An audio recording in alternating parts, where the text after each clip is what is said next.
kamusta ang iyong puso? Sapagkat ang condition ng iyong puso will affect the direction of your life. Let me say that again. The condition of your heart will affect the direction of your life. Gagawin ni Satan ang lahat para pagurin ang iyong puso. Para ikaw ay sumuko. Para ikaw ay mag-quit. Kasi kung si Satan, gagawa siya ng paraan para panghinaan ka ng loob, i-discourage ka, at kung hindi ka makuha ni Satan sa isang suntok, papagurin ka niya hanggang ikaw na mismo ang sumuko. If Satan cannot knock you out with one punch, he will wear you down. Hindi po ako boksingero, pero isa sa mga strategiya ng mga boxer is that kung hindi man nila mapabagsak sa isang suntok ang kanilang kaaway, amen, papaguri nila ang kanilang kalaban para yung kalaban na mismo ang manghina at siya na mismo ang sumuko. Hindi ho ba napapansin ninyo na marami sa atin at maraming mga Christians nowadays, although may pananampalataya sa Panginoon, pero kapag sila ay na-burn out at na-worn out, sila na mismo ang susuko at magsasabi, Pastor, I love the Lord. Pastor, I want to follow Jesus, but I cannot take this anymore. I want to quit and I want to surrender. Napakahalaga po ng ating puso pagdating sa ating buhay. Hindi po pwedeng naglilingkod ka sa Diyos na walang puso ang iyong paglilingkod. Hindi po pwedeng sinasabi mong mahal mo ang iyong asawa pero wala kang puso doon sa sinasabi mong mahal mo ang iyong asawa. Hindi po pwede. Sinasabi mong nananampalataya ka sa Panginoon pero ang puso mo ay wala sa Panginoon. Napakahalaga ng kondisyon ng ating puso. Ang sabi ng Biblia sa Proverbs 17 verse 22, a joyful heart is good medicine, but a broken spirit dries up the bone. Everybody read that with me. A joyful heart is good medicine, but a broken spirit dries up the bone. Akalain mo to. Minsan naghahanap pa tayo ng iba't ibang mga gamot, pero yung masayang puso po pala ay isa ng uri ng gamot. In fact, mga kapatid, kung ano ang nangyayari sa puso mo, lumalabas sa mukha mo. Tingnan nyo nga po ang mukha ng inyong katabi. Tingnan nyo, base po sa kanyang mukha bang masaya ang kanyang puso?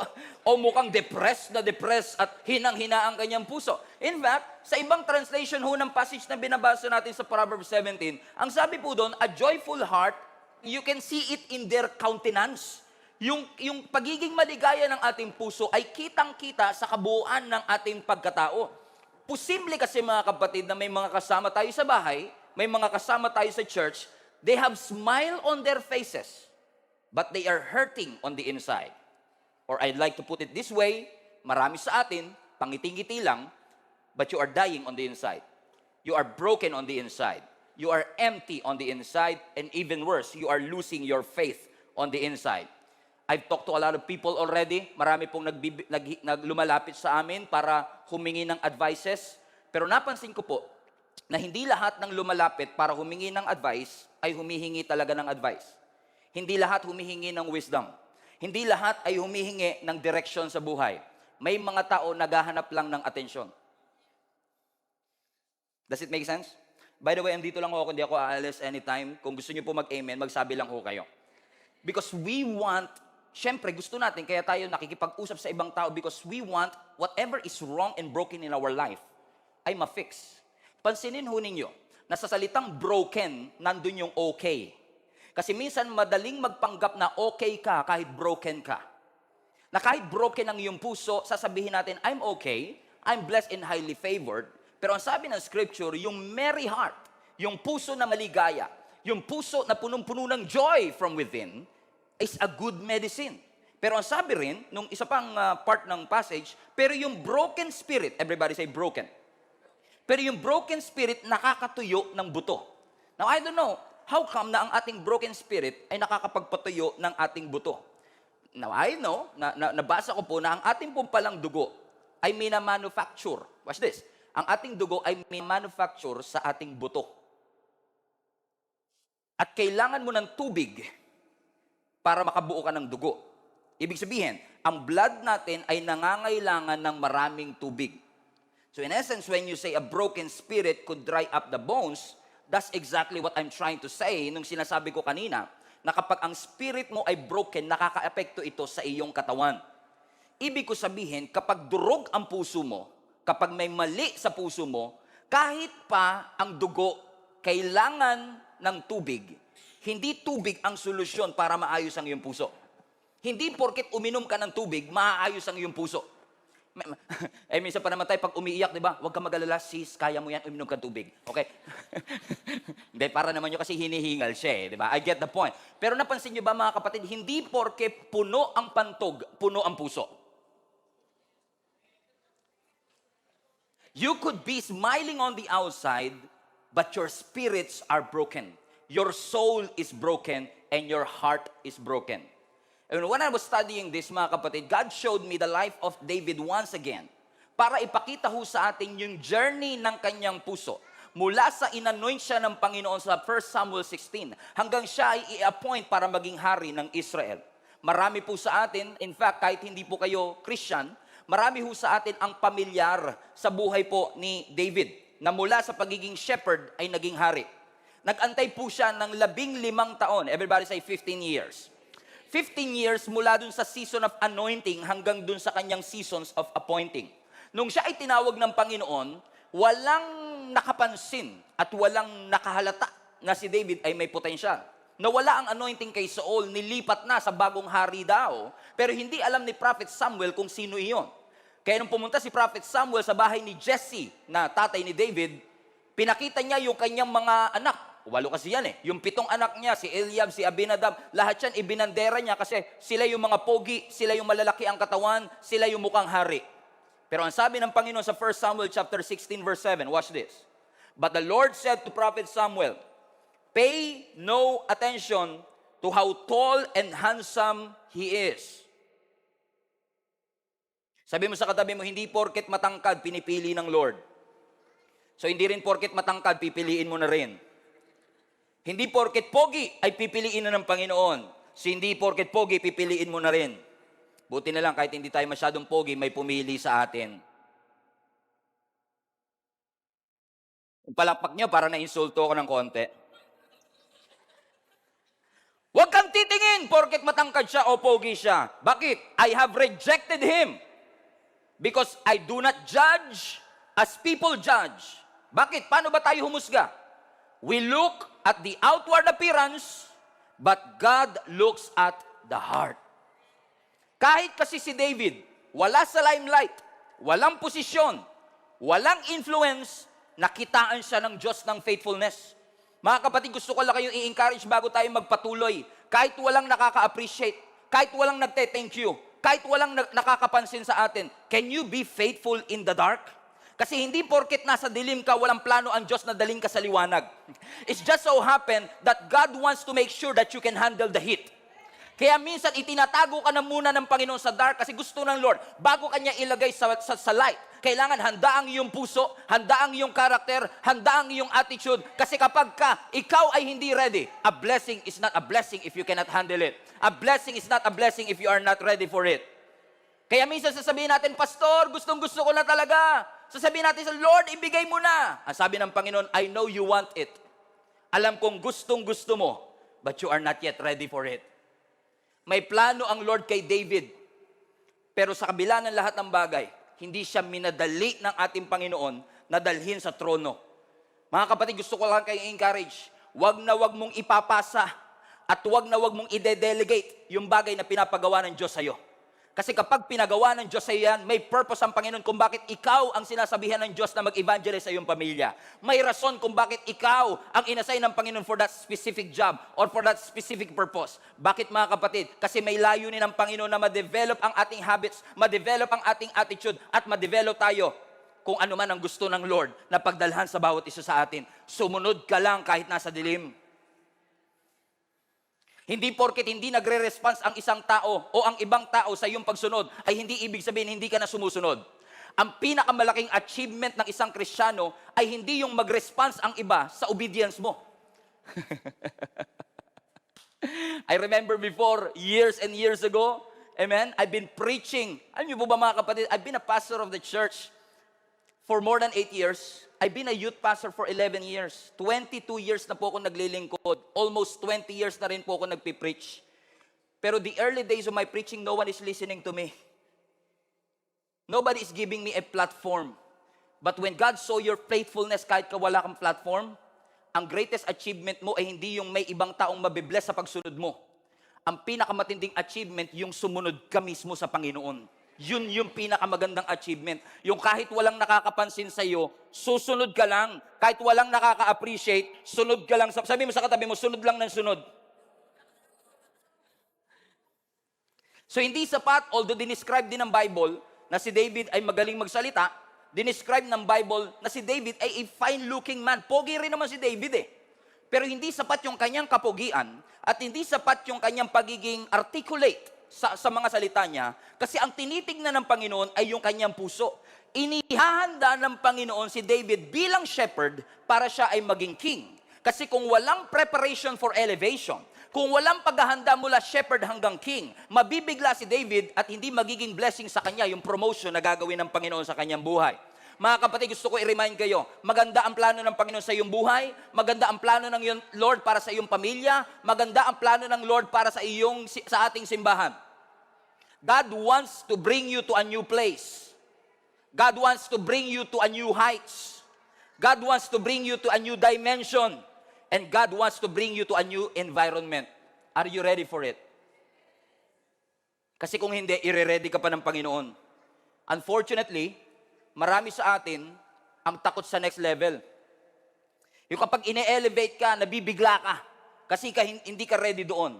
Marami sa atin ang takot na magsabi sa Lord ng, yes, Lord, whatever it takes.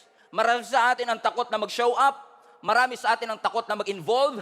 Marami sa atin ang takot magbigay.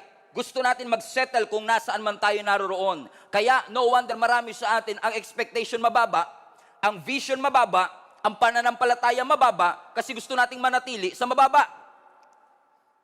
Pero ang gusto ng Lord, daling ka sa mas mataas na level, kasi gusto ipaalala sa iyo ng Panginoon na ang kanyang ways are higher than our ways, His thoughts are higher than our thoughts, that God is able to do exceeding, abundantly, above, and beyond what you could think or imagine. Yun nga lang kailangan, handa ka. Pasinin niyo yung mga taong nakatira sa Sagada, sa Baguio, yung mga nakatira sa matataas na lugar. They live differently, they think differently, they talk differently. Kaya nga tayong taga Maynila, nakasando sila doon, tayo naka-jacket. Hindi tayo sanay sa lamig, samantalang sila sanay na. Nagbago na yung kanilang pamumuhay because they are already used to high altitudes. Napakarami sa atin mga kapatid, hindi tayo sanay sa high altitudes kasi sanay tayo sa mababang pamumuhay. Kaya kapag dinadala ka ng Lord sa mataas na pamumuhay, kahit yung iba nakasando, naka-jacket kasi hindi pa tayo ready for it. But God wants to bring you to a new heights. Gusto ka ng Lord i-level up.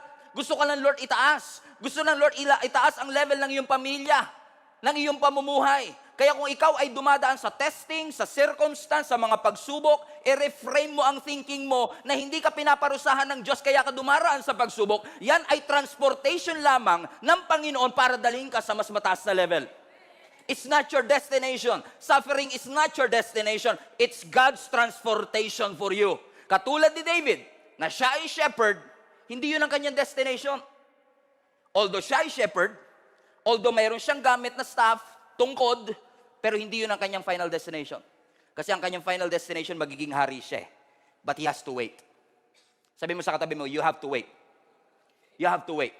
Until finally, on 1 Samuel chapter 17, may isang higante na humahamon na ang pangalan ay Goliath. 40 days, sinamon ng mga Israelites, walang gustong lumaban. Until on the 40th day, si Jesse, na tatay ni David, inutusan ng kanyang bunsong anak na si David para magdala ng cheese bread, 4 cheese pizza para sa kanyang mga kapatid doon sa labanan sa Valley of Elah. Watch this. Ang unang hawak niya tungkod, ngayon ang hawak niya, plastic bag ng cheese bread. Alam niya anointed siya. Alam niya siya ang susunod na hari. Pwede niyang sabihin, bakit ako pinaghahawak ng plastic bag? Bakit ako inuutusan na maging grab driver o food panda delivery? Sa akin mga kapatid, hari ako. I'm the next king of Israel. Am I being humiliated? No. Every time na may pinapagawa ang Panginoon sa atin at may pinapahawak ang Panginoon sa ating kamay, hindi yun, God never meant to humiliate you. but to show you humility. Gusto ng Lord maging mababa ang iyong loob. Gusto ng Lord na maging tapat ka kahit na hindi na-appreciate ng iba, tinatanggihan ng iba pero ikaw tatanggapin mo. Kasi gustong i-develop ng Lord ang pagpapakumbaba sa iyo. Hindi ka hinihiya ng Panginoon, tinuturuan ka lang niyang magpakumbaba para hindi ka yumabang. I remember one of the most important advice that I get, hindi ko alam kung nandito si Daddy Rolly. One of our elders, isa sa pinakamagalagang advice na sinabi niya sa akin, bago pa pumutok ang pandemic. Sabi niya, Pastor Stephen, wag na wag lalaki ang iyong ulo. One of the most treasured advice that I get. Alam niyo kung bakit importante sa isang Kristiyano na kahit na pinapalaki pa ng Lord ang church mo, influence mo, ministry mo, na hindi ka dapat yumayabang? Kasi, hindi porket pastor ka na, entitled ka na. We are not entitled, we are entrusted. Kaya nga mga kapatid, napakahalaga, amen, na tayo ay laging reminded na anumang bagay na meron tayo, hindi tayo entitled para dito. Hindi natin pwedeng sabihin, Lord, nagsimba ako nung Sunday, entitled ako ma-bless buong linggo. Lord, nagpray ako ng mahaba kahapon, entitled ako makakuha ng ganito. Lord, nag-antay ako ng 15 years, entitled ako makakuha ng gwapong asawa. No, you are not entitled. Whatever you have, your family, your ministry, whatever gifts and talents, personality that you have, all of these things are entrusted by God. Kasi tayo ay may pride, tayo ay may ego. You cannot make it on high altitude with that kind of attitude. You cannot make it on top kapag ikaw ay may mindset na ganito, may habits na ganito. If you want to go higher, you have to leave something behind. You have to leave your pride, you have to leave your ego, you have to leave your bitterness, you have to get rid of your anger, you have to get rid of your unforgiveness, and allow God to move over your life para mas madala ka ng Panginoon sa mas mataas na pagtawag. Sabi mo sa katabi mo, parang sa iyo ang topic ng Panginoon. Na tayo ay manatiling tapat sa Panginoon regardless of the circumstances. Marami sa atin mga kapatid, excited tayo sa next season of our life, pero hindi tayo faithful sa now season ng ating Panginoon. Gusto natin maging hari pero takot tayong humawak ng tungkod para maging shepherd. Gusto natin maging hari at excited tayong maging hari pero takot tayong humawak ng plastic bag ng cheese bread at maghatid ng tinapay para sa ating mga kapatid. Pero may itinuturo ang Panginoon sa atin mga kapatid, anuman ang ilagay ng Lord sa iyong kamay, dapat ang iyong puso ay laging surrendered sa pinapagawa ng ating Panginoon. Magpakumbaba, sabihin lang natin, yes Lord, I'm gonna follow you whatever it takes. Until pagdating niya sa Valley of Elah, nakaharap niya si Goliath na higante. Ang sabi ng scripture sa 1 Samuel 17, I'm taking you through 15 years in 15 minutes. Pag-pray niyo ako. Nakaharap ni David si Goliath, a Philistine warrior. Pero I love what he said. Habang ang lahat ng mga Israelites ay takot na takot, ang sabi ni David sa lahat ng mga taga-Israel, don't lose your heart. Don't lose your heart. Don't lose heart. Huwag kayong mapanghihinaan ng loob. God is with us. Sino ba yung uncircumcised Philistine na yan that is mocking the armies of the living God? Supot yan eh. Ba't kayo nagpapatakot sa kanya? Ako ang lalaban sa kanya. He was so brave. Matapang siya. At dahil sa tapang niya, at siya ang lumaban, inanoint siya ng Panginoon, in-enable siya ng Panginoon, natalo niya si Goliath, at dahil sa pagkatalo niya kay Goliath, he rose in strength and he rose in fame. Sumikat si David. Naging kilala si David sa buong Israel. To the point, mga kapatid, na ang mga Israelites ay gumawa ng kanta patungkol sa kanya kahit hindi siya yung hari. At nag-create ng jealousy, selos, sa puso ng hari na si King Saul. Kasi ikaw ang hari, pero ina-admire ng tao si David. In essence, may division. Naalala ko sa New Testament, may ganyang case din. Kung kilala niyo si Apollos sa Acts, si Apollos ay isa sa mga apostol ng New Testament. Si Apollos, ang sabi ng maraming Bible scholar, ang description sa kanya ay silver tongue speaker, silver tongue preacher. He's an eloquent speaker. Magaling siya mag-preach. He was excellent in whatever he do. Pero, nung siya, dahil sa kanyang galing, dahil sa kanyang talento, nagkaroon siya ng mga followers sa loob ng Church of Corinth. Now, you have to understand this. Si Paul ang nag-pioneer ng church in Corinth. Pero ang mga tao, dahil sa galing ni Apollos, ina-admire si Apollos at sinasabi nila, ang mentor ko si Apollos. Pero ang tulay na pioneer, si Paul. So in essence, yung admiration o paghanga ng mga tao sa Church of Corinth ay nag-create ng division sa kanila. Kaya minsan nag-preach si Apostle Paul and sabi niya, bakit yung sinasabing, ako ay kay Apollos, ako ay kay Pablo, lahat tayo kay Kristo. Bumalik tayo sa ating pagtawa. Kay Kristo dapat tayo sumunod, hindi kay Apollos. Hallelujah. At hindi kay Paul. Bakit sa panahon ni Apostle Paul, amen, hindi masamang humanga. Huwag nyo lang i-idolize. Huwag nyo i-idolize si Pastor Steven. Huwag nyo i-idolize sa mga pastor. Huwag nyo silang ilagay sa pedestal. Kasi sila man ay nagkakamali. Kailangan nating ma-realize, mga kapatid, tayo pong lahat ay member ng body of Christ. And our job is to be humble enough to put Jesus in the cornerstone. Ang cornerstone ng simbahan, hindi si pastor. Ang cornerstone ng simbahan, hindi ang mga ministry leaders. Ang cornerstone ng simbahan, hindi ang mga leaders ng church o pastors. Ang cornerstone is si Jesus mismo.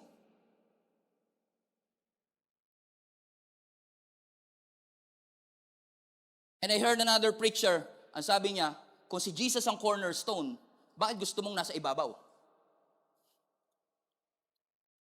Ano nangyari kay King Saul? Dahil sa kanyang selos kay David.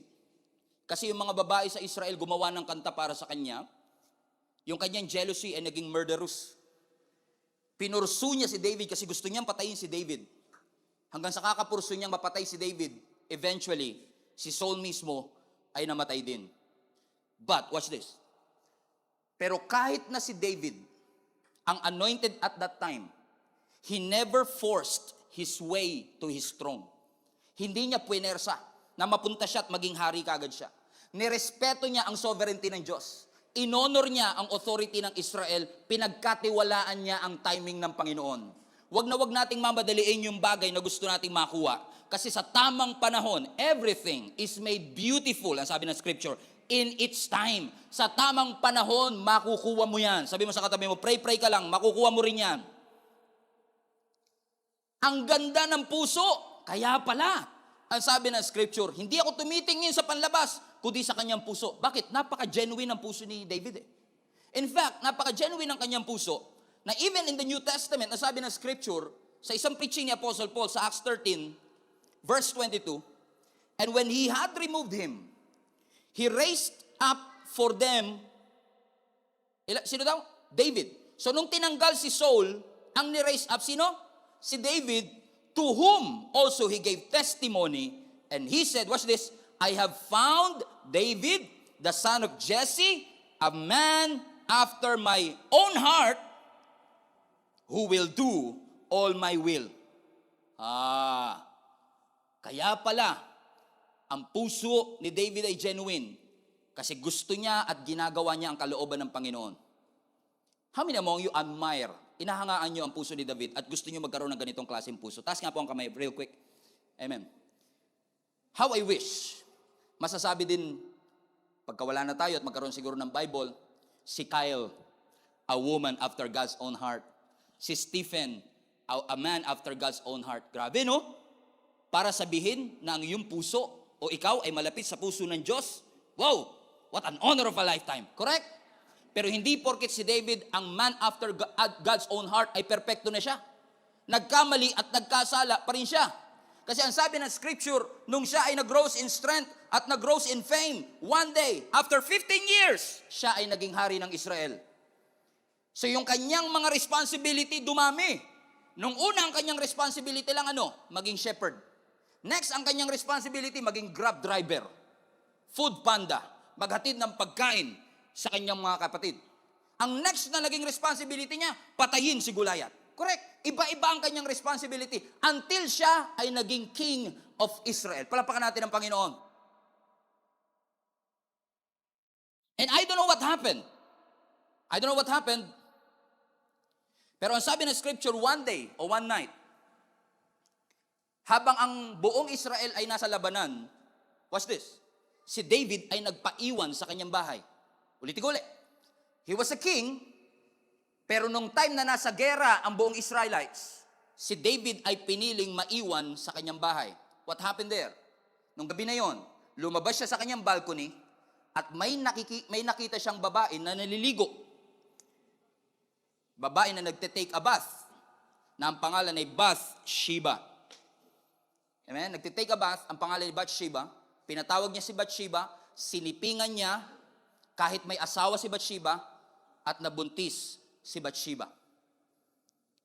he failed. David, a man after God's own heart. Si David na pure ang puso. Si David na malapit sa Panginoon. Nagkasala ng malaki sa harapan ng ating Panginoon.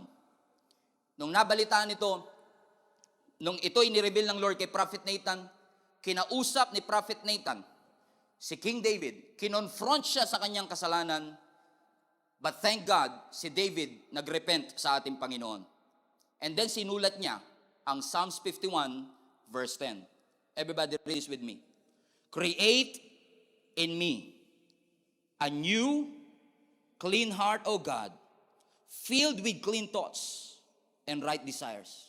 Sa ibang translation, create in me a clean heart, O God, and renew a right spirit within me. Now hold on. How did it happen? Nang isang 15 years old boy na sinabihan ng Bible, hindi ako tumitingin sa panlabas na appearance kundi sa kanyang puso kasi ginagawa niya ang kalooban ko. How come na ang isang David na sinabihang a man after God's own heart is the same David na nananalangin, Lord, palitan mo ang aking puso. Create in me a clean heart, O God, and renew the right spirit within me. What happened to his heart?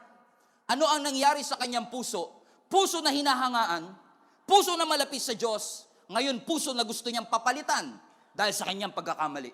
Hindi ba ganito ang istorya natin, mga kapatid? Marami sa atin ang nagsimula na pure.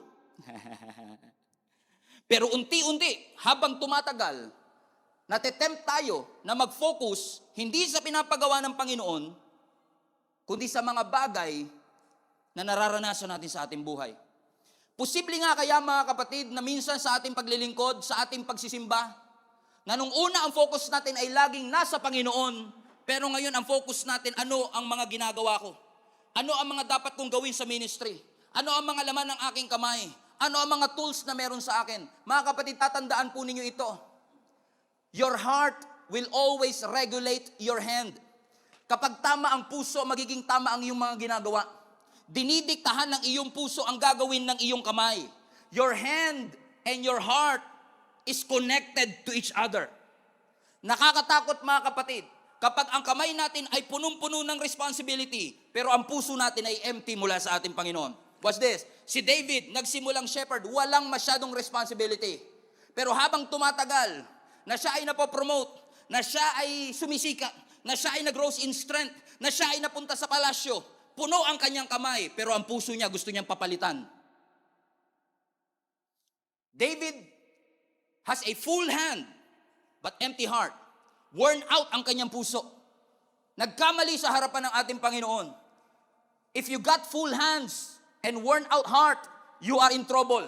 Kapag ang kamay mo punong-puno pero ang puso mo ay tuyot na tuyot, you are in trouble.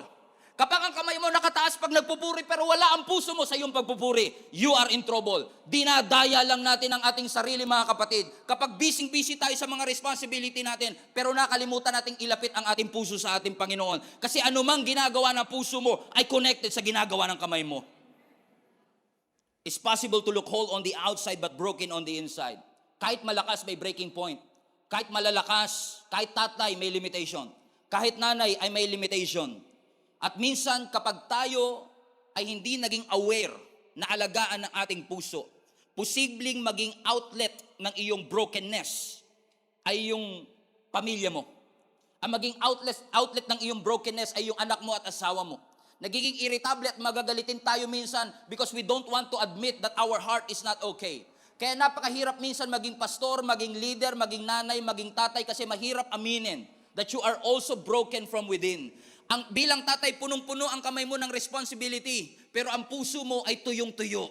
Ang iyong kamay ay punong-puno ng mga bagay na pinapagawa ng Panginoon, pero sa totoo lang, you are dying on the inside. Katulad ni David, a man after God's own heart, hinangaan sa kanyang puso, pero marahil sa dami ng kanyang responsibility, nakalimutan niyang alagaan ng kanyang puso. Kaya sabi niya sa Psalms 51, Lord, create in me a clean heart and renew a right spirit within me. For I know that my hands are full. At kung gusto ko na magawa ang pinapagawa mo at manatiling full ang aking kamay, hayaan mong kung paanong puno ang aking kamay, dapat puno rin lagi ang aking puso. And I will illustrate it to you this way, mga kapatid. Kasi tayo, bilang nanay at bilang tatay, napakarami nating mga responsibility sa ating buhay. Pero ngayon, God wants you not just to focus on the responsibilities in your hand, but to guard and take care of your heart. Is as a father, as a mother, napakahalaga that we know how to regulate, we know how to take care of our heart.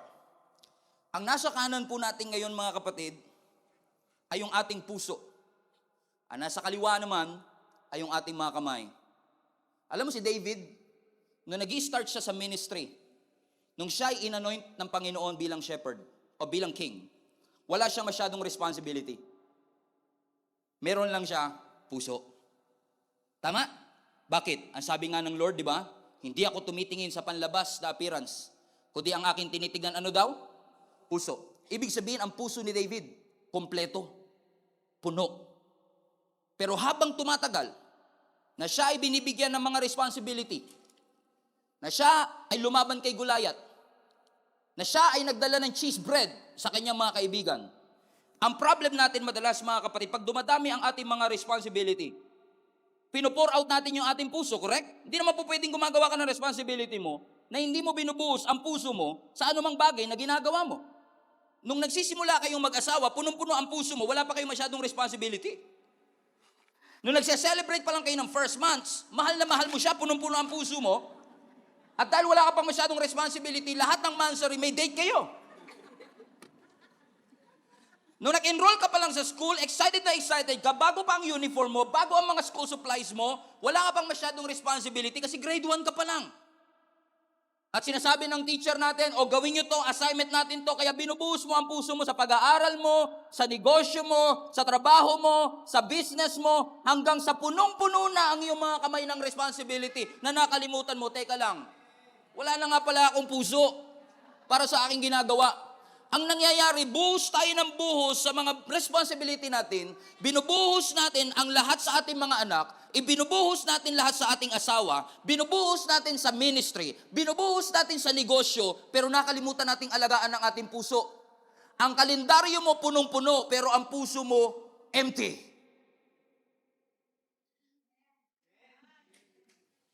You have to guard your heart and replenish. Every time na ikaw ay may responsibility, every time pinopromote ka ng Panginoon, every time na dinadagdagan ng Lord ng responsibility, at pumupunta ka sa bagong season, every time na nagkakaroon ka ng bagong tools. Si David, ang una niya lang tool, sling, yung tungkod. Nung naghahati siya ng pagkain, hawak niya? Plastic bag. Dalawa na tools niya ngayon. Yung tungkod, yung plastic bag.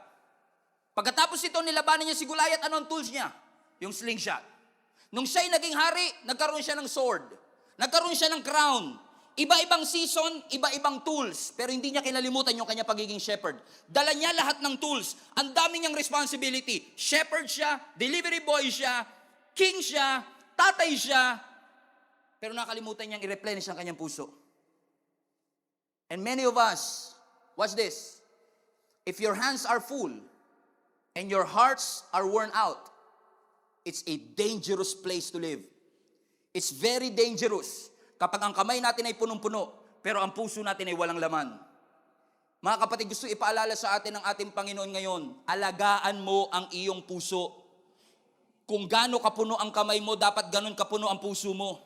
Hindi po pwedeng marami kang schedule, marami kang activity, pero ang puso mo ay hindi mo nire-replenish. Kaya napakahalagang umaating ka sa church, gaano ka man ka-busy. Napakahalagang nagbabasa ka ng Bible, gaano ka man ka-busy. Wag mong kakalimutang manalangin, gaano ka man ka-busy. Kasi every time na nagbibigay ka sa business mo, nagbibigay ka sa pamilya mo, nagbibigay ka sa ministry, nauubusan ka sa puso mo. Kailangan mo siyang i-replenish. So every time you come to church, you read the Bible and you pray. Your heart, through His presence, are being filled. Yung emptiness, yung kakulangan, yung pagkasaid, ay pinupunan ng ating Panginoon. Buti pa, yung ating mga gitara minsan nakatono, pero yung puso natin, wala sa tono. Napaka-busy natin madalas na wala na tayong time para ipahinga ang ating mga puso. At magtataka na lang tayo, how did I get here? Dati ang punong-puno ng puso ko, excited na excited ako sa ministry. Lagi ako maaga sa ministry. Lagi ako nagsisimba, linggo-linggo. Pero sa dami ng responsibility, sabi pa nga natin, Lord, pagpalain mo ko. Lord, i-bless mo ang business ko. Lord, sana magkaroon ako ng sari-sari store. Para magkaroon kami ng pang-araw-araw na panggastos man lamang. Nung nagkaroon ng sari-sari store, pinalaki ng Lord ang sari-sari store, in-invite mo sa church, ate, punta ka sa church. Ay, hindi ko masara yung tindahan ko eh. Kasi, sayang naman yung bibili. Buti pa yung bibili, inasikaso, yung nagbigay ng tindahan, nakalimutan.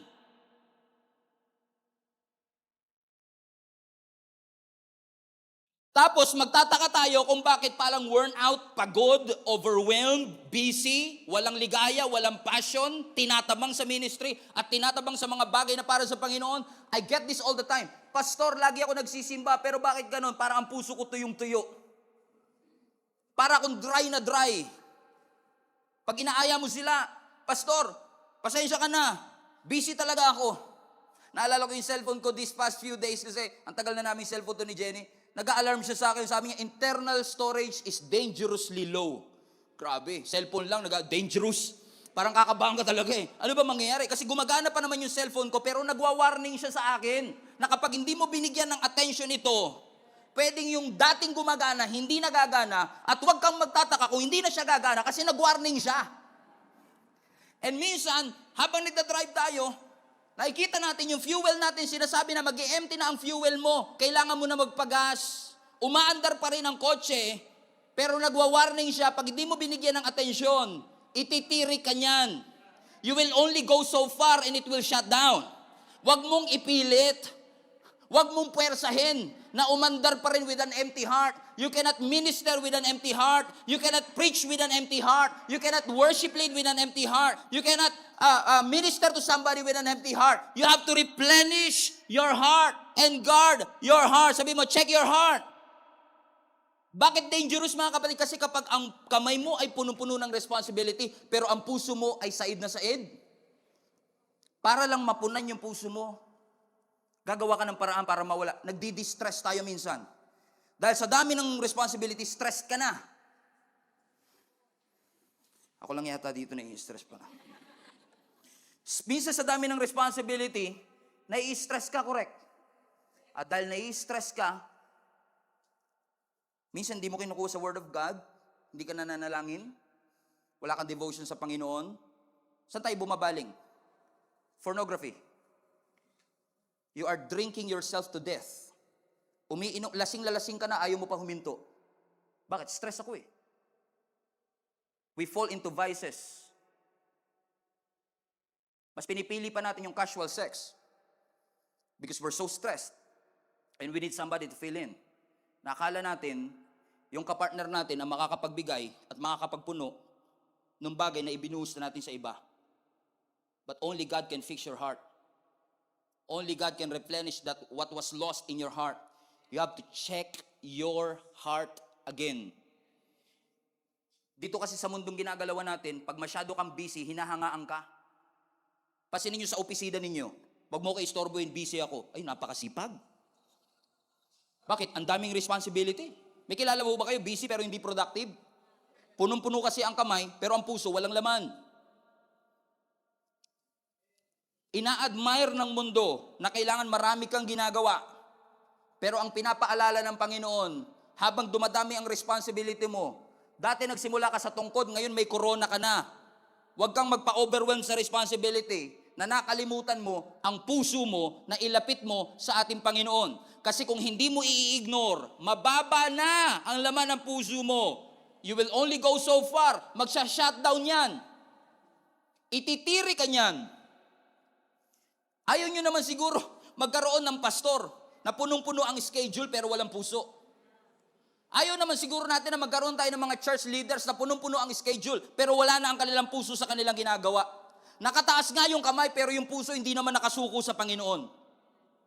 No wonder sabi ni David, create in me a clean heart, O God, and renew a right spirit within me. And maybe, just maybe, David was saying, Lord, I'm so overwhelmed with responsibilities. Yung kakulangan sa akin, nahanap ko kay Bathsheba. I fall into sin because I failed to take care of my heart. Ang sabi ng scripture sa Proverbs 4 verse 23 rather, guard your heart above all else. Everybody read that with me. Guard your heart above all else, for it determines the course of your life. Everybody say, above all else. Alagaan mo ang iyong puso above all else. Ano ibig sabihin ng above all else? It communicates priority. Iprioridad mo ang pag-aalaga ng iyong puso. Make sure na habang nilalagyan mo ang kalendaryo mo ng responsibility, make sure na ang iyong puso ay nire-replenish mo ng Word of God. Make sure na ang iyong puso ay inaalagaan mo. Above all else, prioritize guarding your heart. Because your heart is the truest expression of yourself. Yung puso mo, yan talaga yung ikaw. Marami kang personality. You are a person with many hats. Shepherd ka na. Grab delivery driver ka pa. Harp, tumutugtog ka, musician kasi David musician din. You are a warrior. And also you are a king. Ang dami mong responsibility. Pero alagaan mo ang iyong puso. Kasi marami kang responsibility pero iisa lang ang iyong puso. Always guard your heart. Kaya in fact, sabi ni Jesus, di ba, deny yourself, take up your cross and follow me. I believe with all my heart, ang sinasabi ng Lord sa atin, kung gusto mo talaga ng self-denial, kailangan yung puso mo mabantayan mo eh. Kasi kapag ang puso natin na hindi natin binabantayan, we will fall into series of mistakes and failure. Moral corruption. We will perverse our heart, our behavior. Mawawalan tayo ng pananampalataya. Mag-focus tayo sa materialism. Mag-focus tayo sa pride natin. At pinupuno natin yung puso natin ng trash, ng basura. At hindi po ako basurero, pero ang alam ko lang, maliit man ang basura o malaki, basura pa din yan. The only way for you to take up your cross and follow Jesus is to guard your heart. Kasi ang sabi mismo ng ating Panginoong Hesus, for where your treasure is, there your heart be also. Out of the abundance of your heart, the mouth speaks. Your heart is very important. Take care of it. Huwag ka magpa-overwhelm sa dami ng responsibility bilang nanay. Huwag ka magpa-overwhelm sa responsibility bilang tatay. Tatay ka na, may sideline ka pa. Ikaw pa minsan maghuhugas ng pinggan. Ikaw pa minsan magliligpit ng ganito. Ikaw pa maghahatid sa mga anak mo. Pero kahit gaano ka kabisi, huwag mong kalimutan ang iyong puso. Nagsimula kayo, isa lang ang branch ng inyong negosyo. Lagi ka pa nagsisimba, 7 na ngayon. Pinagpala ka ng Panginoon. Saludo naman tayo sa Panginoon dyan. Pero kapag punong-puno na ang iyong kamay, pero ang puso mo ay empty, darating ang araw, meron kang 10 branches, pero walang-wala ka na sa iyong puso. 10 ang inyong branches, pero ang puso mo ay tuyot na tuyot sa Panginoon at sasabihin mo pa rin, bakit ganon? Success doesn't feel successful. Bakit ganon? I'm full but I'm not fulfilled. Why? Because you failed to guard your heart. Above all else, it will become the wellspring of your life. Bantayan po natin ang ating puso. And in fact, if you are here for the first time at hindi mo kilala ang ating Panginoong Hesus, ang pagtanggap nga sa Panginoon ay nagsisimula sa puso. Papasukin mo siya. Marami sa atin pinalabas na si Lord sa puso dahil ang dami nating nilalagay dito na mga schedules natin and busyness natin. Buti pa yung ibang bagay may schedule pero si Lord wala. Ang sabi ng scripture, Romans 10:9, and I will end with this, if you openly declare, Romans 10:9, if you openly declare that Jesus is Lord and believe in your heart, everybody say, believe in your heart. Believe in your heart that God raised Him from the dead, you will be saved. Whoa. That's how powerful your heart is. Dito nagsisimula ang relasyon natin sa Panginoon that when we believe in Jesus Christ, you will be saved. Guard your heart, kapatid. Bantayan natin ang ating puso. Mga kapatid, let me just encourage you, wag lang basta tanggap ng responsibility. Tanggapin mo ang sinasabi ng Panginoon. And lagi ko ito sinasabi sa lahat ng kinakasal ko. Don't be so caught up with your business na mawawalan kayo ng panahon para basahin ang kanyang salita. That is very important. Because the word